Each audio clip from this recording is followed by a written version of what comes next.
Good morning వెస్టర్స్, good morning to all. So madam గారికి అయితే మన ఇంతకు ముందు అయితే మోకాళ్ళ నొప్పులు అయితే విపరీతంగా ఉండేయండి. సో చాలా హాస్పిటల్లో తిరిగారు, బట్ అక్కడెక్కడ రిజల్ట్ కూడా రాలేదు. అప్పుడే 3-4 lakhs వరకు ఖర్చు పెట్టారు.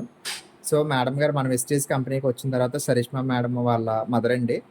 సో ఆవిడ రిజల్ట్ అయితే చాలా మంచి రిజల్ట్ అయితే తీసుకున్నారు. సో ఆవిడ మాటలో మనం విందామండి. మేడం గుడ్ మార్నింగ్ అండి. మీకు ఇంతకు ముందు ఎలా ఉండేది మేడం? అంటే ప్రోడక్ట్ వాడక ముందు ఏ ప్రాబ్లం ఉండేది, వాడిన తర్వాత ఎలా ఉంది? నడుము నొప్పులు ఉండేది. ఓకే అండి.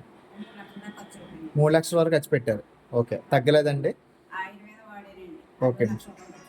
ఓకే అండి, ఉపయోగం లేదండి. సో మన వెస్టేజ్ కంపెనీలో మరి మీకు మేడం గారు ఇచ్చారు, సరిష్మా గారు ఇచ్చారండి. ఎన్ని రోజుల నుంచి వాడుతున్నారు మేడం మీరు? ఇప్పుడు బాగుందండి, పర్లేదండి. ఇవే వేసుకుంటున్నారు, అంతా బాగానే ఉంది. ఇంట్లో పనులన్నీ చక్కగా చేసుకోగలుగుతున్నారు. అంటే హాస్పిటల్లో 3-4 సంవత్సరాల నుంచి ఏవైతే ఖర్చు పెట్టారో 3-4 లక్షల వరకు ఖర్చు పెట్టారన్నారు. అక్కడ తగ్గలేదు కూడా వెస్టీలో తగ్గింది. బాగుంది కదా మేడం, అంతా బాగానే ఉంది కదా మీకు? ఇది 10 మందికి చెప్పొచ్చు మరి మనం. ఓకే మేడం, థ్యాంక్ యూ అండి, థ్యాంక్ యూ సో మచ్.